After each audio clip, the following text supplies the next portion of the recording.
네, 여러분 안녕하십니까? 뉴스투데이 제주입니다.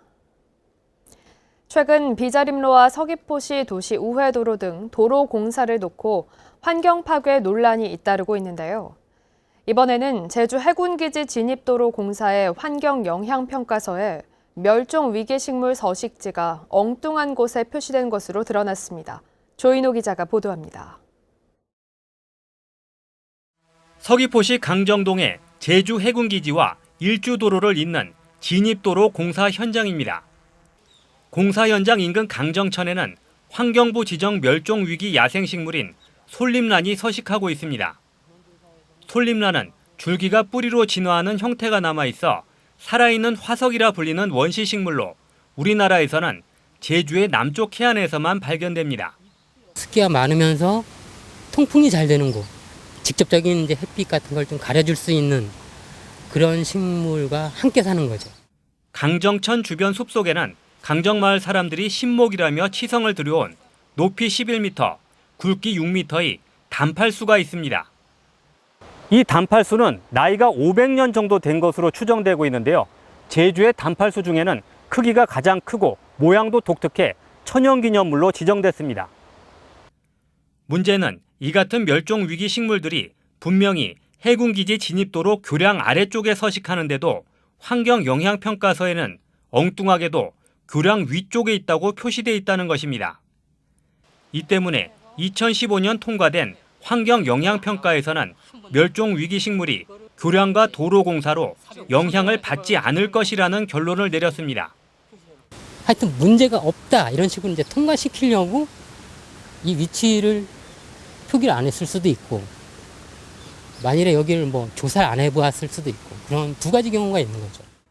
제주 해군기지 진입도로는 지난해 말 준공될 예정이었지만 고려청자 등 유물이 무더기로 발굴되면서 공사가 지연돼 현재 35%의 공정률을 보이고 있습니다.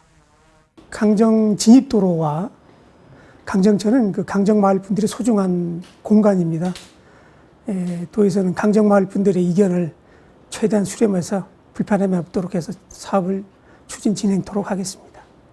강정마을 해군기지 반대 주민회는 환경영향평가가 엉터리라며 원희룡 지사에게 면담을 요청했고, 영산강 유역환경청에도 재조사를 요구하는 탄원서를 제출해 논란은 쉽게 가라앉지 않을 것으로 보입니다.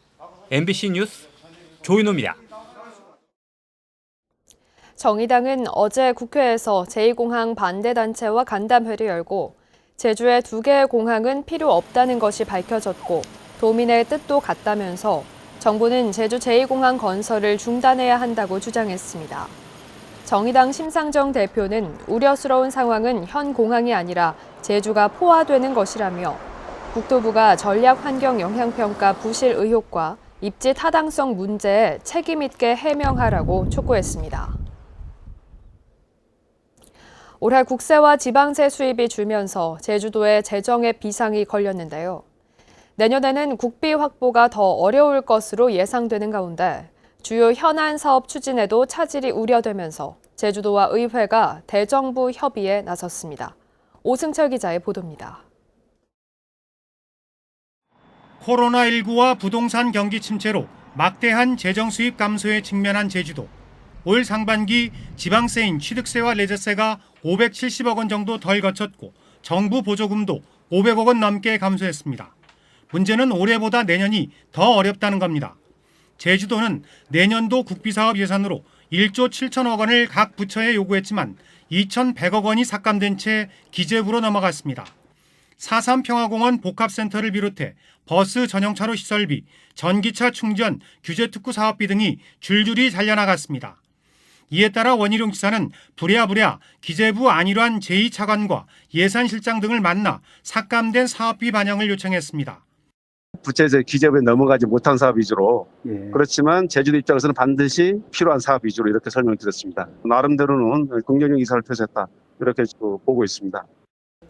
좌남수 도의회 의장도 지난달 말 기재부를 방문해 제주 현안 사업에 대한 예산 지원을 건의하기도 했습니다. 내년도에도 재정 손실이 4천억에서 5천억 정도가 되기 때문에 이제는 도만 믿는 것도 중요하지만 EU에서도 똑같이 나섰어. 정부가 114조 원 규모의 한국판 뉴딜 정책을 추진하겠다고 밝힌 만큼 이 부분에 대한 신규 사업 발굴이 절실한 상황. 전기차와 관련된 내용들은 있지만 한국판 뉴딜 전반에 대한 저희도의 대응 전략은 아직 좀 부족하다고 느껴지고요. 또 공공기관 이전과 관련돼서도 2단계 추진 사업에 대해서 전략을 갖고 있는지. 지방세 감소와 국비사업 축소, 재정 자립도 악화라는 삼중고가 예상되는 만큼 도와 의회, 지역국회의원의 공조가 어느 때보다 필요하다는 지적입니다. MBC 뉴스 오승철입니다. 제주도가 코로나19로 막대한 피해를 입었다며 산업위기 대응 특별지역으로 지정해달라고 산업통상자원부에 신청했습니다. 제주도는 코로나19 이후 관광객이 40% 가까이 줄면서 관광업과 연관 산업 피해액이 1조 5천억 원을 넘는다며 관련 업계와 실직자 등에 대한 실질적 지원이 필요하다고 주장했습니다. 코로나19로 산업위기 대응 특별지역 지정 신청을 한 건 제주도가 처음인데 정부가 어떤 결정을 내릴지 주목됩니다. 중부에는 폭우가 쏟아지고 있지만 제주는 요즘 덥다라는 말이 절로 나올 정도로 폭염이 기승을 부리고 있습니다. 이달 중순까지 찜통 더위와 열대야가 밤낮으로 이어질 전망이어서 건강 관리에 각별히 신경 쓰셔야겠습니다. 이소연 기자입니다. 검은 모래로 이름난 제주 삼양해수욕장. 피서객들이 바다로 뛰어듭니다. 시원한 바다에 몸을 담그고 튜브를 타며 더위를 날립니다. 연일 내린 폭우에 지친 관광객들은 제주의 찜통 더위가 반가울 정도입니다. 비만 계속 오다가 너무 더우니까 해변 오니까 애들 갑자기 물에 들어갔어요. 낮 한때 기온이 30도를 웃돌았는데요. 이 같은 폭염이 일주일 넘게 이어지는 데다 습도까지 높아 체감 온도를 연일 끌어올리고 있습니다. 선풍기 한 대로 찜통 더위를 버티는 시장 상인들의 얼굴엔 연신 땀이 흐르고 하루 종일 틀어. 안 틀으면 못 살아. 더워서. 선풍기 바람도 마시고 물도 마시고 그냥 손님에게 대화도 오고 그렇게 하면서 지내요. 그냥. 코로나19로 3개월 만에 다시 문을 연 경로당 무더위 쉼터에는 어르신들이 마스크를 쓰고 거리를 두고 앉아 한낮 더위를 피합니다. 더위에 시달려가지고 그렇게 못 꼈는데 여기에 오니까 아주 바람도 시원하고 아주 에어컨 틀어놓고 선풍기 틀어놓고 천국에 왔어요. 어제 제주시 애월의 낮 최고 기온은 33도, 성산 30도, 서귀포 29.8도 등 산지와 추자를 제외한 전 지역에 폭염특보가 발효 중인 가운데 일주일째 30도 안팎의 찜통더위가 이어졌습니다. 더위는 밤에도 계속돼 제주시는 벌써 일주일 넘게 열대야가 이어지고 있습니다. 기상청은 북상 중인 제4호 태풍 하구피치 예상보다 더 중국 쪽으로 방향을 틀어 제주에 직접적인 영향을 주지 않겠다면서 제주는 이달 중순까지 폭염이 이어질 것으로 전망했습니다. MBC 뉴스 이소연입니다. 여름철 관광 성수기에 접어들면서 제주 방문 관광객이 작년 수준을 회복했습니다. 제주도 관광협회에 따르면 주말인 지난달 31일부터 그제까지 사흘 동안 제주를 찾은 관광객은 13만 9천여 명으로 지난해 같은 기간의 93%를 기록했습니다. 이 가운데 내국인 관광객은 13만 8천 명으로 지난해보다 4천여 명 늘어 사실상 코로나19 이전 수준을 회복했습니다.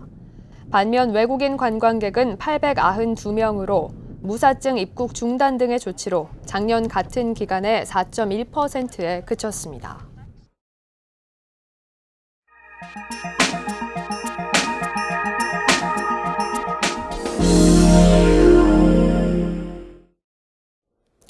코로나19 여파로 최대한 다른 사람들과의 접촉을 피하는 분위기가 길어지면서 비대면 시장이 급성장하고 있습니다.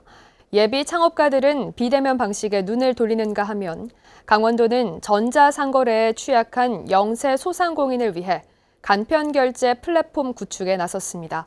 춘천 허주희 기자입니다. 60대 예비 창업가 김순희 씨. 비대면 분야 예비 창업가 지원 설명회를 찾았습니다. 달라진 소비 패턴에 맞춰 온라인 떡가게를 차리는 게 목표입니다. 목돈을 들여 매장을 낼 필요가 없는 것도 비대면 창업을 선택한 이유입니다. 오프라인 매장에 가서 물건을 안 사면 못 사는 줄 알던 세대거든요. 그런데 이제는 제가 이미 온라인에서 엄청난 양을 쇼핑하고 있더라고요. 그래서 이제는 이거 준비해야 되는 시대가 맞고. 30대에 접어든 김종현 씨도 비대면 창업을 계획하고 있습니다. 수도권에 비해 열악한 영상 제작 분야에 주목하고 동료들과 함께 사업을 구상하고 있습니다. 스포츠 구단이나 아니면 문화재단 같은 곳에서 관계가 없이도 그러한 행사들을 진행할 수 있게 스트리밍을 해주고 중계를 해줄 수 있는 그런 사업을 구상하게 됐습니다. 예비 창업가뿐만 아니라 영세 소상공인에게도 비대면 시장이 새로운 활로가 되고 있습니다. 강원도는 전자상거래를 이용하기 어려운 영세 소상공인과 농어민을 위해 간편결제 플랫폼을 구축해 올해 시범 도입할 계획입니다. 어플을 설치한 뒤 팔고 싶은 물건을 휴대전화로 사진을 찍어서 가격과 함께 올리는 방식입니다. 별도 쇼핑몰을 구축할 필요도 없고 사는 사람도 온라인 결제가 바로 가능합니다. 강원도가 운영하는 온라인 종합 쇼핑몰 강원 마트와도 연계할 계획입니다. 사실 온라인 시장에 접근을 하는 게 그분들의 생존권을 보장하는 문제이기도 하고 또 코로나 시대의 정부 복지의 어떤 차원에서도 굉장히 중요한 문제라고 판단을 하고 있고요. 연로하고 영세한 상인들이 많은 강원도 특성상 얼마나 많은 인원이 참여할지가 관건입니다. 코로나19 장기화로 뜻하지 않게 비대면 시장이 급성장하면서 예비 창업가와 영세 소상공인, 농어민 모두 변화의 바람을 맞고 있습니다. MBC 뉴스 허주입니다. 제주 감귤 박람회가 비대면 방식으로 개최됩니다. 제주도는 코로나19 확산 예방을 위해 오는 11월에 열리는 제주 감귤 박람회를 온라인 공간을 통한 비대면 방식으로 개최한다고 밝혔습니다. 이에 따라 SNS 채널을 통해 개막식과 컨퍼런스, 가요제 등을 송출하고 수상 감귤 전시관은 가상 체험으로 감귤 판매는 드라이브 스루 방식으로 운영됩니다.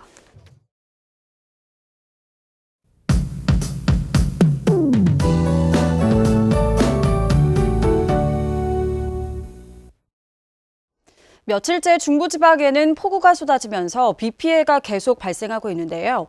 오늘 제주지방에도 비 소식이 있겠습니다. 낮 동안 산지와 남동부 지역을 중심으로 소나기가 내리겠는데요. 이 소나기가 더위를 식혀주지는 못하겠습니다. 현재 산지와 추자도를 제외한 대부분 지역에는 폭염주의보가 발효 중이고요. 열대야도 계속해서 나타나고 있습니다. 더위 대비 건강관리 잘해주셔야겠습니다. 오후까지 예상되는 비양은 5에서 40mm로 많지는 않겠지만 일시적으로 강한 비가 내리면서 하천이나 계곡물이 갑자기 불어날 가능성이 있겠습니다. 안전사고에 유의하셔야겠고요. 제4호 태풍 하구핏은 오늘 새벽 중국 푸저 인근에 상륙한 상태인데요. 우리나라로 많은 양의 수증기를 공급하면서 중부지방엔 많은 비를 뿌리겠지만 제주에는 별다른 영향을 끼치지 못할 것으로 보고 있습니다. 다음은 자세한 지역별 날씨입니다. 현재 기온 북부와 서부 남부가 26도, 동부가 25도로 어제와 비슷하겠습니다. 낮 최고 기온은 북부가 33도까지 오르겠고요. 동부 31도, 서부 30도, 남부 29도로 평년보다 높겠습니다. 도서 지역 곳곳에는 폭염특보가 발효 중인 가운데 현재 기온 27도 선에서 출발하고 있고요. 한낮 기온은 30도를 웃돌겠습니다. 현재 제주 남쪽 먼바다에는 풍랑주의보가 발효 중인 가운데 점차 풍랑특보가 확대될 가능성이 있겠습니다. 오늘 오후부터 모레까지 제주도 남쪽 먼바다를 중심으로 바람도 강하게 불겠고요. 물결도 3m로 높게 일겠습니다. 해상 안전사고에 유의하시기 바랍니다. 오늘 아침 제주공항에는 구름만 조금 낀 가운데 항공편은 정상 운항되고 있습니다.